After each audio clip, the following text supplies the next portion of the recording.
മജ്മനികായ 86 അങ്കുലീമാല സുത്ത്. ഭഗവാൻ ബുദ്ധൻ്റെ സമയത്ത് ഒരു വ്യക്തിയുണ്ടായിരുന്നു. ആ വ്യക്തിയുടെ പേരാണ് അങ്കുലീമാല. ഈ വ്യക്തി അനേകം പേരെ വധിച്ചിട്ടുണ്ടായിരുന്നു. വധിച്ചതിന് ശേഷം അവരുടെ മാലകൾ തൻ്റെ കഴുത്തിൽ ചങ്ങല പോലെ അണിയുമായിരുന്നു. 999 പേരെ അദ്ദേഹം വധിച്ചു. അതിനുശേഷം ഭഗവാന്റെ സമ്പർക്കത്തിൽ വരുന്നു. ഹിംസയുടെ പാത ഉപേക്ഷിച്ചതിന് ശേഷം ഭിക്ഷുവാകുന്നു. അതിനുശേഷം അർഹന്തനാവുന്നു. വളരെ പ്രേരണാജനകമായിട്ടുള്ളൊരു സൂത്രം തന്നെയാണ് ഇത്. കാരണം ഇത്രയും പേരെ കൊന്നൊടുക്കിയിട്ടുള്ള ഒരു വ്യക്തി, ആ വ്യക്തിക്ക് അർഹന്തനാകാം എങ്കിൽ എന്തുകൊണ്ട് നമ്മൾക്കും അർഹന്തൻ ആയിക്കൂടാ എന്നുള്ള ഒരു പ്രേരണ നമ്മൾക്ക് ലഭിക്കാൻ ഈ സൂത്രം ഉപകാരപ്പെടും. ഞാനിങ്ങനെ കേട്ടു. ഒരിക്കൽ ഭഗവാൻ ശ്രാവസ്തിയിൽ ജേതവനത്തിൽ അനാഥപിണ്ഡകൻ്റെ ആശ്രമത്തിൽ വിഹരിക്കുകയായിരുന്നു. ആ സമയത്ത് കോസല രാജ്യത്തെ രാജാവ് പ്രസേനതിയുടെ രാജ്യത്ത് അങ്കുലീമാല എന്നു പേരുള്ള ഒരു കൊള്ളക്കാരനുണ്ടായിരുന്നു. വളരെ ക്രോധമുള്ള വ്യക്തിയായിരുന്നു. കയ്യിൽ മുഴുവൻ രക്തം പുരണ്ട വ്യക്തിയായിരുന്നു.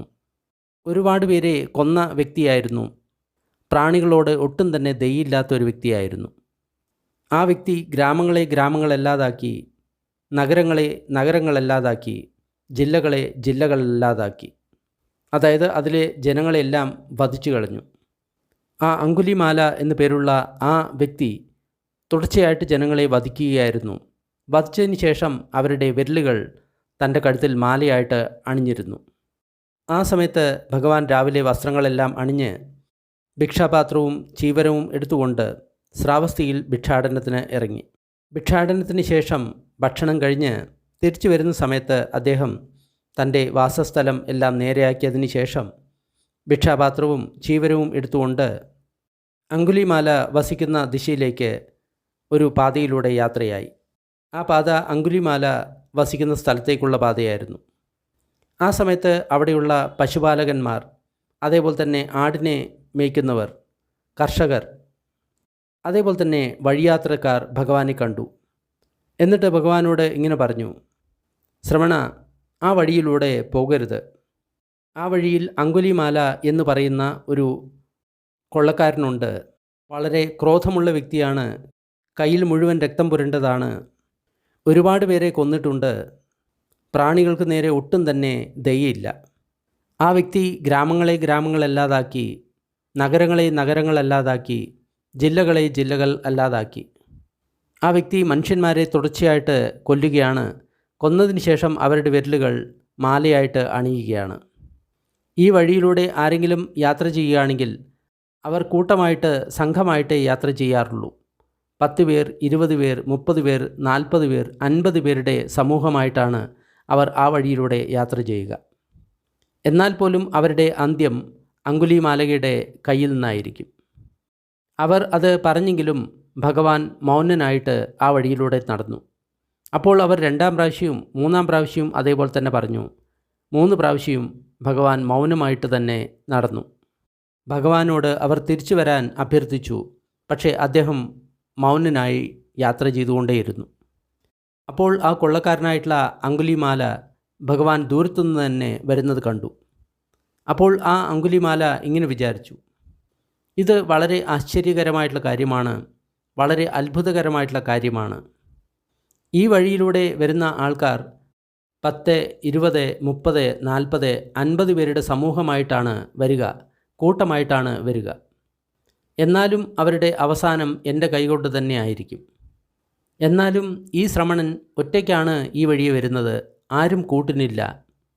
ഒരു വിജേതാവിനെ പോലെയാണ് അദ്ദേഹം വരുന്നത്. എന്തുകൊണ്ട് ഞാൻ ഈ വ്യക്തിയുടെ പ്രാണൻ എടുത്തുകൂടാ? അപ്പോൾ അങ്കുലീമാല തൻ്റെ വാളും പരിചയും അതേപോലെ തന്നെ അമ്പും വില്ലും എടുത്ത് ഭഗവാന്റെ പിന്നാലെ കൂടി. അപ്പോൾ ഭഗവാൻ തൻ്റെ സിദ്ധി ഉപയോഗിച്ച് അങ്കുലീമാല എത്ര വേഗത്തിൽ നടന്നു കഴിഞ്ഞാലും തൻ്റെ ഒപ്പം എത്താതിരിക്കാനുള്ള അത്ഭുത സിദ്ധി അദ്ദേഹം പ്രദർശിപ്പിച്ചു. ഭഗവാൻ സാധാരണ വേഗത്തിലാണ് നടന്നുകൊണ്ടിരിക്കുന്നത്. പക്ഷേ അങ്കുലീമാല എത്ര ശ്രമിച്ചിട്ടും അദ്ദേഹത്തിൻ്റെ അടുത്ത് എത്താൻ സാധിച്ചില്ല.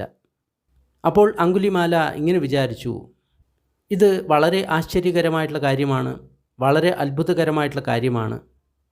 ഇതിനു മുൻപ് ഞാൻ ഓടിക്കൊണ്ടിരിക്കുന്ന ആനകളുടെ പിറകെ ഓടിയിട്ടുണ്ട്, കുതിരകളുടെ പിറകെ ഓടിയിട്ടുണ്ട്, രഥങ്ങൾക്ക് പിറകെ ഓടിയിട്ടുണ്ട്, മാനുകൾക്ക് പിറകെ ഓടിയിട്ടുണ്ട്. എന്നിട്ട് ഞാൻ അവർക്ക് ഒപ്പം എത്തുകയും ചെയ്തിട്ടുണ്ട്. എന്നാൽ എനിക്ക് ഈ ശ്രമണൻ്റെ അടുത്തെത്താൻ സാധിക്കുന്നില്ല. അദ്ദേഹം വളരെ സാവധാനത്തിലാണ് നടക്കുന്നത്. പക്ഷേ എത്ര തന്നെ ശ്രമിച്ചിട്ടും എനിക്ക് അദ്ദേഹത്തിൻ്റെ അടുത്തെത്താൻ സാധിക്കുന്നില്ല. അപ്പോൾ അങ്കുലിമാല ഒരു സ്ഥലത്ത് നിന്നു. എന്നിട്ട് ഭഗവാനോട് ഇങ്ങനെ പറഞ്ഞു, തിട്ട തിട്ട സമണാദി, ശ്രമണ നിൽക്കൂ നിൽക്കൂ. അപ്പോൾ ഭഗവാൻ ഇങ്ങനെ ഉത്തരം പറഞ്ഞു, ഠിതോ അഹം അങ്കുലിമാല ത്വഞ്ച തിട്ടാതി. അങ്കുലിമാല, ഞാൻ നിന്നിരിക്കുകയാണ്, നിങ്ങൾ ഇനി നിൽക്കുക. അപ്പോൾ അങ്കുലിമാല ഇങ്ങനെ വിചാരിച്ചു, ഈ ശാക്യപുത്ര ശ്രമണന്മാർ എപ്പോഴും സത്യം മാത്രമാണ് സംസാരിക്കുക. എന്നാൽ നടന്നുകൊണ്ടിരിക്കുന്ന സമയത്ത് ഈ ശ്രമണൻ ഇങ്ങനെ പറയുന്നു, അങ്കുലിമാല, ഞാൻ നിന്നിരിക്കുകയാണ്, ഇനി നിങ്ങൾ നിൽക്കുക. എന്തുകൊണ്ട് ഞാൻ ഇതിനെപ്പറ്റി ആ ശ്രമണനോട് ചോദിച്ചുകൂടാ? അപ്പോൾ ആ കൊള്ളക്കാരനായിട്ടുള്ള അങ്കുലിമാലൻ ഭഗവാനോട് ഇങ്ങനെ ഗാഥകളാൽ ഇങ്ങനെ ചോദിച്ചു, ഗച്ഛം വദേസി സമണ ഠിതോം ഹി. ശ്രമണ, താങ്കൾ നടന്നുകൊണ്ടിരിക്കുകയാണ്, പക്ഷേ താങ്കൾ പറയുന്നു ഞാൻ നിൽക്കുകയാണ് എന്ന്. മമഞ്ച ബ്രൂസി ഠിതമഠിതോതി. ഞാൻ നിന്നിരിക്കുകയാണ്, പക്ഷേ താങ്കൾ പറയുന്നു ഞാൻ നിന്നിട്ടില്ല എന്ന്. പുച്ഛാമി തം ശ്രമണ ഏതമർത്ഥം. ഇതിനെപ്പറ്റിയാണ് ഞാൻ ശ്രമണ താങ്കളോട് ചോദിക്കുന്നത്. കഥം ഠിതോത്വം അഹം അഠിതോം ഹീതി. താങ്കൾ എങ്ങനെയാണ് നിന്നിട്ടുള്ളത്, ഞാൻ എങ്ങനെയാണ് നിൽക്കാതിരിക്കുന്നത്? ഭഗവാൻ ഇങ്ങനെ പറഞ്ഞു, ഠിതോ അഹം അങ്കുലിമാല സബ്ബദ സബ്ബേസു ഭൂതേസു നിതായ ദണ്ഡം. അങ്കുല, ഞാൻ എപ്പോഴും നിൽക്കുകയാണ്, ഞാൻ എല്ലാ പ്രാണികളെയും ദ്രോഹിക്കുന്നത് നിർത്തിയിരിക്കുകയാണ്. തുവഞ്ച പാണീസു അസഞ്ജതോസി തസ്മാഠിതോഹം തുവമഠിതോസീതി. എന്നാൽ നിങ്ങൾ ഇതുവരെ പ്രാണികളെ ദ്രോഹിക്കുന്നത് നിർത്തിയിട്ടില്ല. അതുകൊണ്ടാണ് ഞാൻ പറഞ്ഞത്, ഞാൻ നേരത്തെ തന്നെ നിന്നിട്ടുണ്ട്, എന്നാൽ നിങ്ങൾ നിന്നിട്ടില്ല. ചിരസംവദമേ മഹിതോ മഹേസി മഹാവനം പാപുനി സച്ചവാദി. വളരെ കാലങ്ങൾക്ക് ശേഷം സത്യം പറയുന്ന ഒരു ശ്രമണൻ എന്നെ മഹാവനത്തിൽ പിന്തുടർന്നു. സോഹം ചരിസ്സാമി പഹായ പാപം സുത്വാനഗാതം തവധമ്മയുക്തം. ഞാനിപ്പോൾ താങ്കളുടെ ആ ധർമ്മവാണി കേട്ടിട്ടുണ്ട്. ഇനി ഞാൻ എൻ്റെ പാപങ്ങളെല്ലാം ഉപേക്ഷിച്ച് പാപങ്ങളില്ലാതെ ജീവിക്കാം. ഇങ്ങനെ പറഞ്ഞുകൊണ്ട് ആ കൊള്ളക്കാരൻ തൻ്റെ വാളും ആയുധങ്ങളും എല്ലാം തന്നെ ഉപേക്ഷിച്ചു. എന്നിട്ട് ഭഗവാന്റെ കാൽക്കൽ വീണ് അദ്ദേഹത്തെ പ്രണമിച്ചു. എന്നിട്ട് ഉടനെ തന്നെ പ്രവജ്യ തരണമെന്ന് അദ്ദേഹത്തോട് യാചിച്ചു. അപ്പോൾ കരുണാമയനായിട്ടുള്ള ആ ബുദ്ധൻ, ദേവന്മാരുടെയും മനുഷ്യന്മാരുടെയും ശാസ്താവായിട്ടുള്ള അദ്ദേഹം അങ്കുലിമാലയോട് ഇങ്ങനെ പറഞ്ഞു, തം ഏഹി ഭിക്ഖൂതി തഥാ അവോച. വരൂ ഭിക്ഷു എന്ന് പറഞ്ഞു. ആ സമയം മുതൽ അങ്കുലിമാല ഒരു ഭിക്ഷുവായിട്ട് തീർന്നു.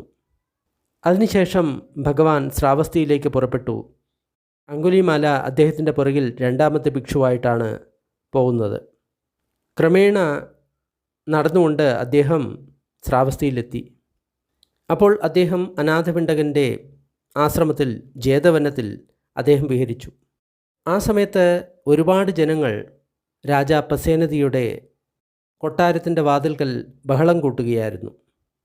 ദേവ, താങ്കളുടെ രാജ്യത്ത് അങ്കുലിമാല എന്ന് പറയുന്ന ഒരു വലിയ കൊള്ളക്കാരനുണ്ട്. വളരെ ദേഷ്യമുള്ള വ്യക്തിയാണ്, കയ്യിൽ മുഴുവൻ രക്തം പുരണ്ട വ്യക്തിയാണ്, ഒരുപാട് പേരെ കൊന്ന വ്യക്തിയാണ്, പ്രാണികളോട് ഒട്ടും തന്നെ ദയയില്ലാത്ത വ്യക്തിയാണ്.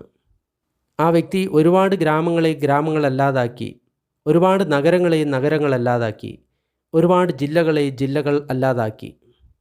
ആ വ്യക്തി തുടർച്ചയായിട്ട് ജനങ്ങളെ വധിച്ചുകൊണ്ടേയിരിക്കുകയാണ്. എന്നിട്ട് അവരുടെ കൈവിരലുകൾ ആ വ്യക്തി ചങ്ങലയായിട്ട് ധരിക്കുന്നു. ദേവ, താങ്കൾ ഇതിനെ തീർച്ചയായിട്ടും തടയണം. അപ്പോൾ രാജാവ് പസേനതി ശ്രാവസ്തിയിൽ നിന്ന് ഉച്ചയ്ക്ക് തന്നെ 500 കുതിരകളോടൊപ്പം പുറപ്പെട്ടു. ഭഗവാന്റെ ആശ്രമത്തിലേക്കാണ് അദ്ദേഹം പോയത്. എത്ര ദൂരം വണ്ടിയിൽ പോകാമോ അത്ര ദൂരം അദ്ദേഹം വണ്ടിയിൽ പോയി. അതിനുശേഷം കാൽനടയായിട്ട് ഭഗവാന്റെ അടുത്തെത്തി.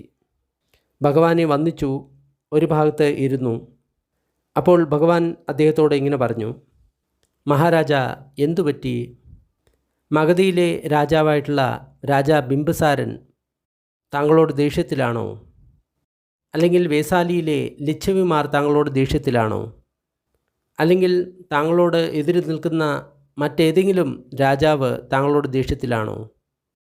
ഇല്ല ബന്ദേ, എൻ്റെ രാജ്യത്ത് അങ്കുലിമാല എന്ന് പറയുന്ന ഒരു കൊള്ളക്കാരനുണ്ട്. വളരെ ദേഷ്യമുള്ള ഒരു വ്യക്തിയാണ്, കയ്യിൽ രക്തം പുരണ്ട വ്യക്തിയാണ്, ഒരുപാട് പേരെ കൊന്ന വ്യക്തിയാണ്, പ്രാണികളോട് ഒട്ടും തന്നെ ദയയില്ലാത്ത വ്യക്തിയാണ്.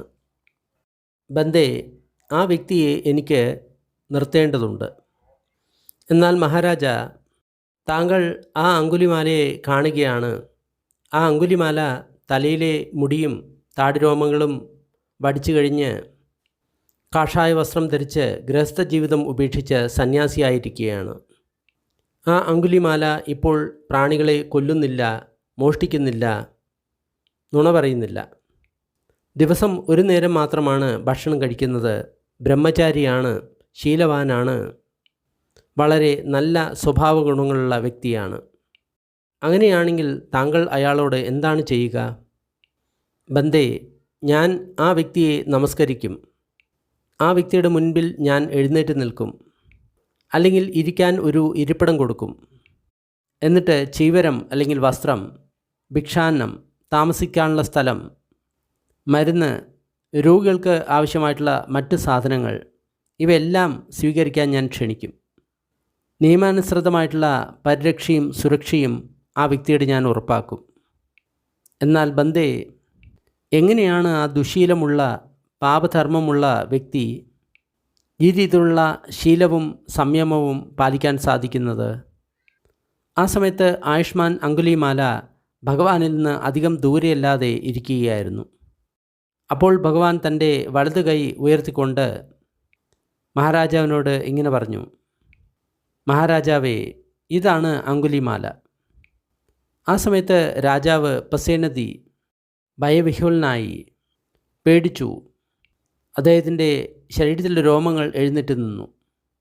ഇതറിഞ്ഞപ്പോൾ ഭഗവാൻ അദ്ദേഹത്തോട് പറഞ്ഞു, രാജാവേ, ഭയക്കേണ്ടതില്ല. ഈ വ്യക്തിയിൽ നിന്ന് ഒരു ഭയവും താങ്കൾക്ക് ഉണ്ടാകുകയില്ല. അപ്പോൾ രാജാവിൻ്റെ ഭയം ഇല്ലാതായി. രാജാവ് അങ്കുലിമാലയുടെ അടുത്തുപോയി. എന്നിട്ട് ചോദിച്ചു, ബന്ദേ, താങ്കൾ തന്നെയാണോ ശരിയായിട്ടുള്ള അങ്കുലിമാല? അതെ മഹാരാജ. താങ്കളുടെ അച്ഛൻ്റെ ഗോത്രം ഏതാണ്? അമ്മയുടെ ഗോത്രം ഏതാണ്? മഹാരാജാവേ, എൻ്റെ അച്ഛൻ്റെ ഗോത്രം ഗഗ്ഗ ആണ്. അമ്മയുടെ ഗോത്രം മന്ദാണി ആണ്. ബന്ദേ, മന്ദാണിപുത്ര ആയുഷ്മാൻ ഗഗ്ഗ, താങ്കൾ സന്തോഷവാനായിരിക്കട്ടെ. ഞാൻ താങ്കൾക്ക് ചീവരം, ഭിക്ഷാന്നം, വാസസ്ഥലം, മരുന്ന്, രോഗികൾക്ക് ആവശ്യമായിട്ടുള്ള മറ്റ് സാധനങ്ങൾ എന്നിവ ലഭ്യമാക്കും എന്ന് ഉറപ്പുവരുത്തും. എന്നാൽ ആ സമയത്ത് ആയുഷ്മാൻ അങ്കുലിമാല അരണ്യത്തിലാണ് വസിച്ചിരുന്നത്, അതായത് വനത്തിലാണ് വസിച്ചിരുന്നത്. ഭിക്ഷാന്നം മാത്രമേ ഉണ്ടായിരുന്നുള്ളൂ. അതുകൂടാതെ 3 ചീവരങ്ങൾ മാത്രമാണ് ഉണ്ടായിരുന്നത്. അതിനാൽ അദ്ദേഹം രാജാവിനോട് ഇങ്ങനെ പറഞ്ഞു, മഹാരാജാവേ, മതി, എൻ്റെ ചീവരങ്ങൾ പരിപൂർണമാണ്, അതായത് വസ്ത്രങ്ങൾ പരിപൂർണമാണ്. അപ്പോൾ മഹാരാജാവ് ബുദ്ധൻ്റെ അടുത്ത് തിരിച്ചെത്തി അദ്ദേഹത്തെ വന്ദിച്ചു. എന്നിട്ട് ഒരു ഭാഗത്ത് ഇരുന്നു. എന്നിട്ട് ഭഗവാനോട് ഇങ്ങനെ പറഞ്ഞു, ആശ്ചര്യം ബന്ദേ, അത്ഭുതം ബന്ദേ. മെരുക്കാൻ പറ്റാത്തവരെ എങ്ങനെയാണ് ഭഗവാൻ മെരുക്കുന്നത്? അശാന്തരെ താങ്കൾ എങ്ങനെയാണ് ശാന്തരാക്കുന്നത്? നിർവ്വാണം ലഭിക്കാത്തവർക്ക് എങ്ങനെയാണ് താങ്കൾ നിർവ്വാണം കൊടുക്കുന്നത്? എനിക്ക് വടിയും ആയുധങ്ങളും ഉപയോഗിച്ച് പോലും ഈ വ്യക്തിയെ മെരുക്കാൻ സാധിച്ചില്ല. എന്നാൽ ആയുധങ്ങളും വടിയുമില്ലാതെ ഭഗവാൻ ആ വ്യക്തിയെ മെരുക്കി. ബന്ദേ, എന്നാൽ ശരി, എനിക്ക് പോകേണ്ടതുണ്ട്. എനിക്ക് ഒരുപാട് ജോലിയുണ്ട്, കാര്യങ്ങൾ ഒരുപാട് ചെയ്തു തീർക്കാനുണ്ട്. മഹാരാജ, സമയത്തിനനുസരിച്ച് താങ്കൾക്ക് ഉചിതമായിട്ടുള്ളത് ചെയ്യാവുന്നതാണ്. അതിനുശേഷം രാജാ പസേനതി സ്വന്തം ആസനത്തിൽ നിന്ന് എഴുന്നേറ്റു, ഭഗവാനെ വന്ദിച്ചു. ആദരപൂർവം ഭഗവാനെ വലതുവശത്താക്കി 3 തവണ പ്രദക്ഷിണം ചെയ്തു. എന്നിട്ട് അവിടെ നിന്ന് പോയി. അപ്പോൾ ആയുഷ്മാൻ അങ്കുലിമാല രാവിലെ വസ്ത്രമെല്ലാം ധരിച്ചതിന് ശേഷം ഭിക്ഷാപാത്രവും ചീവരവും എടുത്തുകൊണ്ട് ശ്രാവസ്തിയിൽ ഭിക്ഷാടനത്തിന് ഇറങ്ങി. അങ്ങനെ ആയുഷ്മാൻ അങ്കുലിമാല ഭിക്ഷാടനത്തിന് അലഞ്ഞു തിരിഞ്ഞ് നടക്കുന്ന സമയത്ത് ഗർഭിണിയായിട്ടുള്ള ഒരു സ്ത്രീ മൂഢഗർഭത്താൽ ആ ഗർഭം പ്രസവിക്കാൻ സാധിക്കാതെ വേദന കൊണ്ട് കഷ്ടപ്പെടുന്നത് കണ്ടു. ഇത് കണ്ടപ്പോൾ അദ്ദേഹത്തിന് ഇങ്ങനെ തോന്നി, പ്രാണികൾക്ക് ഒരുപാട് കഷ്ടമുണ്ട്, പ്രാണികൾ ഒരുപാട് കഷ്ടപ്പെടുകയാണ്. അതിനുശേഷം ശ്രാവസ്തിയിൽ ഭിക്ഷാടനം കഴിഞ്ഞതിന് ശേഷം ഭക്ഷണം കഴിഞ്ഞ് തിരിച്ചു പോകുന്ന സമയത്ത് അദ്ദേഹം ഭഗവാന്റെ അടുത്ത് പോയി അദ്ദേഹത്തെ വന്ദിച്ചു. എന്നിട്ട് ഒരു ഭാഗത്ത് ഇരുന്നു. എന്നിട്ട് നടന്ന കാര്യങ്ങളെല്ലാം അദ്ദേഹത്തോട് പറഞ്ഞു. അപ്പോൾ ഭഗവാൻ ഇങ്ങനെ പറഞ്ഞു, അങ്കുലിമാല, അങ്ങനെയാണെങ്കിൽ ഒരു കാര്യം ചെയ്യൂ, ആ സ്ത്രീയുടെ അടുത്ത് പോകുക. എന്നിട്ട് ഇങ്ങനെ പറയുക, യഥോഹം ഭഗിനി ജാതോ നാഭിജാനാമി സഞ്ചിച്ച പാണം ജീവിത വോരോപേത തേന സച്ഛേന സ്വത്തിദേഹോതു സ്വത്തി ഗബ്ബസ്സ. സഹോദരി, ഞാൻ ജനിച്ച അന്നു മുതൽ ഞാൻ അറിഞ്ഞുകൊണ്ട് ഞാൻ ഒരു പ്രാണികളെയും കൊന്നിട്ടില്ല. ഈ സത്യവചനത്തിനാൽ നിനക്കും നിൻ്റെ ഗർഭസ്ഥ ശിശുവിനും സുരക്ഷിതത്വം ഉണ്ടാകട്ടെ. ബന്ദേ, എന്നാൽ ഞാനത് കരുതിക്കൂട്ടിയുള്ള ഒരു നുണ പറയുന്നതല്ലേ? എന്തെന്നാൽ അറിഞ്ഞുകൊണ്ട് ഞാൻ ഒരുപാട് പ്രാണികളെ കൊന്നിട്ടുണ്ട്. അങ്ങനെയാണെങ്കിൽ അങ്കുലിമാല ആ സ്ത്രീയുടെ അടുത്ത് പോയിട്ട് ഇങ്ങനെ പറയുക, യഥോഹം ഭഗിനി അരിയായ ജാതീയ ജാതോ നാഭിജാനാമി സഞ്ചിച്ച പാണം ജീവിത വോരോപേത തേന സച്ഛേന സ്വത്തിദേഹോതു സ്വത്തി ഗബ്ബസ്സാദി. സഹോദരി, എന്നു മുതൽ ഞാൻ ആര്യജാതിയിൽ ജനിച്ചോ അന്നു മുതൽ ഒരു പ്രാണിയുടെയും അറിഞ്ഞുകൊണ്ട് ജീവനെടുത്തതായിട്ട് ഞാൻ ഓർക്കുന്നില്ല. ഈ സത്യവചനത്താൽ നീയും നിൻ്റെ ഗർഭസ്ഥ ശിശുവും സുരക്ഷിതരായിരിക്കട്ടെ. ശരി ബന്ദേ എന്ന് ആയുഷ്മാൻ അങ്കുലിമാല ഉത്തരം പറഞ്ഞു. എന്നിട്ട് ആ സ്ത്രീയുടെ അടുത്ത് പോയിട്ട് ഇങ്ങനെ പറഞ്ഞു, യഥോഹം ഭഗിനി അരിയായ ജാതീയ ജാതോ നാഭിജാനാമി സഞ്ചിച്ച പാണം ജീവിത വോരോപേത തേന സച്ഛേന സ്വത്തിദേഹോതു സ്വത്തി ഗബ്ബസ്സാദി. സഹോദരി, എന്നു മുതൽ ഞാൻ ആര്യജാതിയിൽ ജനിച്ചുവോ ഞാൻ ഒരിക്കലും അറിഞ്ഞുകൊണ്ട് ഒരു പ്രാണിയെ കൊന്നിട്ടില്ല. ഈ സത്യവചനത്താൽ നീയും നിൻ്റെ ഗർഭസ്ഥ ശിശുവും സുരക്ഷിതരായിരിക്കട്ടെ. അപ്പോൾ ആ സ്ത്രീ സുരക്ഷിതയായി, ആ ഗർഭസ്ഥ ശിശുവും സുരക്ഷിതയായി. ഇവിടെ കുറച്ച് വിശദീകരണം ആവശ്യമുണ്ട്. ആര്യജാതിയിൽ ജനിച്ചു എന്ന് പറയുന്നതിൻ്റെ അർത്ഥം, നേരത്തെ അങ്കുലിമാല സാധാരണ ഒരു വ്യക്തിയായിരുന്നു. അതിനുശേഷം ഭഗവാന്റെ ധർമ്മത്തിൽ വന്നതിന് ശേഷം അദ്ദേഹം മുക്തനായി, അതായത് ആര്യനായി. അപ്പോൾ ഇത് രണ്ടാമത്തെ ജന്മമായിരുന്നു. അതിനുശേഷം ഞാൻ ഒരു പ്രാണിയെയും കൊന്നിട്ടില്ല എന്നാണ് അദ്ദേഹം പറഞ്ഞത്. പണ്ട് ഒരു നല്ല പരമ്പരയുണ്ടായിരുന്നു. അതിൻ്റെ പേരാണ് സത്യക്രിയ. അതായത് ഏതെങ്കിലും ഒരു വ്യക്തി നല്ല കാര്യം ചെയ്യുന്നു, ഏതെങ്കിലും പുണ്യപ്രവൃത്തി ചെയ്യുന്നു, എന്നിട്ട് ആ വ്യക്തി ഇങ്ങനെ പറയുന്നു, ഞാൻ ഈ പുണ്യപ്രവൃത്തി വളരെ ശുദ്ധമായിട്ടുള്ള മനസ്സോടുകൂടിയാണ് ചെയ്തിട്ടുള്ളത്. ഇതിൻ്റെ തേജസ് കൊണ്ട്, ഈ പുണ്യപ്രവൃത്തിയുടെ തേജസ് കൊണ്ട് ഇന്ന കാര്യങ്ങൾ നടക്കണം എന്ന് പറയുകയാണെങ്കിൽ തീർച്ചയായിട്ടും ആ കാര്യങ്ങൾ ആ പുണ്യത്തിൻ്റെ തേജസ് കൊണ്ട് നടക്കുമായിരുന്നു. ഇതിനെയാണ് സത്യക്രിയ എന്ന് പറയുന്നത്. ഇത്തരം കാര്യങ്ങൾ ഇന്ന് ലോകത്തിൽ ഒരിടത്തും ഇല്ലാതായിരിക്കുകയാണ്. പണ്ട് നമ്മൾ സ്വത്തങ്ങളിൽ പലയിടത്തും ഈ രീതിയിലുള്ള സത്യക്രിയകൾ കാണാവുന്നതാണ്.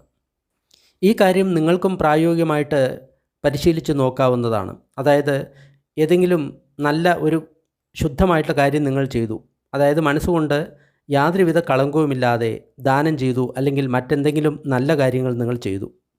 എന്നിട്ട് നിങ്ങൾ ഇങ്ങനെ വിചാരിക്കുകയാണ്, ഞാൻ എൻ്റെ മനസ്സിൽ യാതൊരുവിധ കളങ്കവുമില്ലാതെയാണ് ഈ പുണ്യകർമ്മം ചെയ്തത്, ഇത് സത്യമാണ്.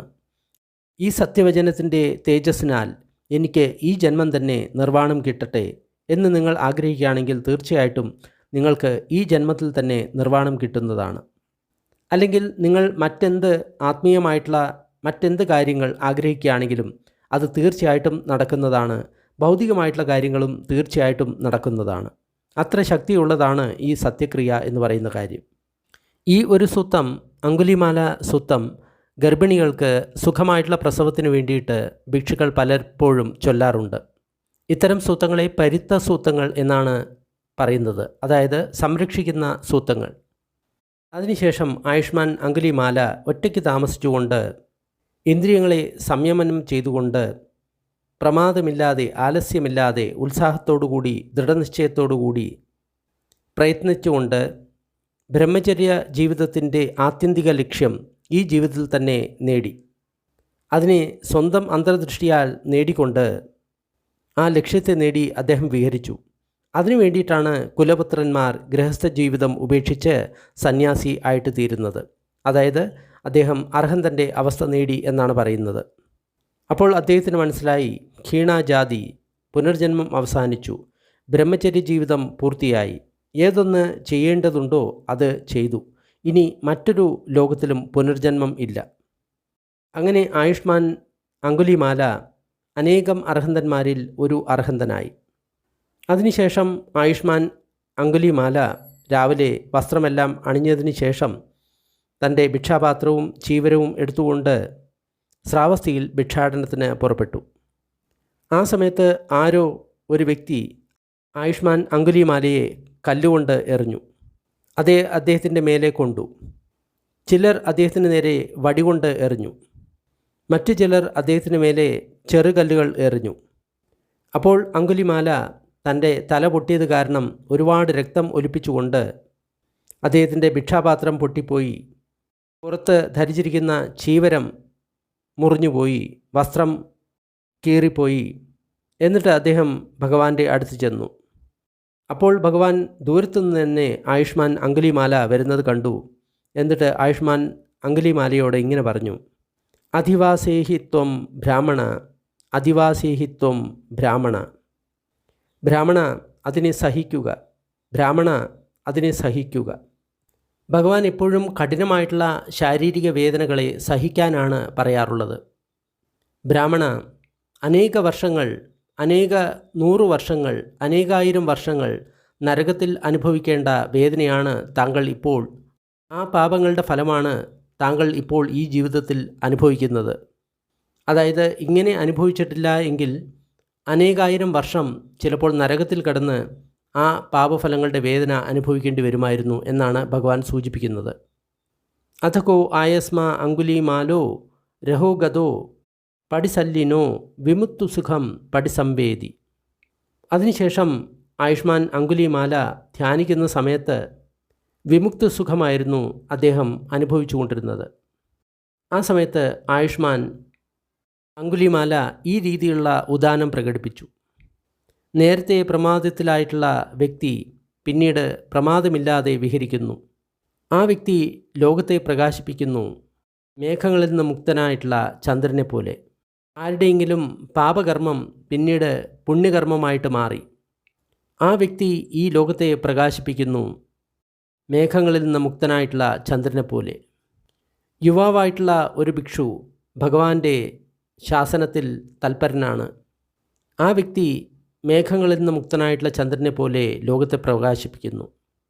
എൻ്റെ ശത്രുക്കൾ പോലും ധർമ്മത്തെ കേൾക്കട്ടെ, അവർ പോലും ബുദ്ധനിൽ വിശ്വാസമുണ്ടാകട്ടെ. എൻ്റെ ശത്രുക്കൾ പോലും നല്ലവരുമായിട്ട് സംസർഗമുണ്ടാകട്ടെ. അതിനാൽ മറ്റുള്ളവരെയും അവർക്ക് ധർമ്മത്തിൽ സ്ഥാപിക്കാൻ സാധിച്ചേക്കാം. എൻ്റെ ശത്രുക്കൾ പോലും യഥാസമയം ധർമ്മം ശ്രവിക്കട്ടെ, വിരോധമില്ലാത്തവരിൽ നിന്ന് അത് സ്വീകരിക്കട്ടെ. അതിനുശേഷം അവർ ആ പാത പിന്തുടരട്ടെ. അപ്പോൾ അവർ ഒരിക്കലും എനിക്കോ മറ്റുള്ളവർക്കോ ദ്രോഹം ചെയ്യാൻ ആഗ്രഹിക്കില്ല. ശാന്തി വന്നതിനാൽ അവർ എല്ലാ പ്രാണികളെയും ഒരുപോലെ നോക്കും. ജലസേചനം നടത്തുന്നവൻ ജലത്തെ മെരുക്കിയെടുക്കുന്നു, അമ്പെയ്ത്തുകാരൻ അമ്പിനെ നേരെയാക്കുന്നു, മരത്തിൻ്റെ ജോലി ചെയ്യുന്നവൻ മരത്തിനെ നല്ലപോലെ നേരെയാക്കുന്നു.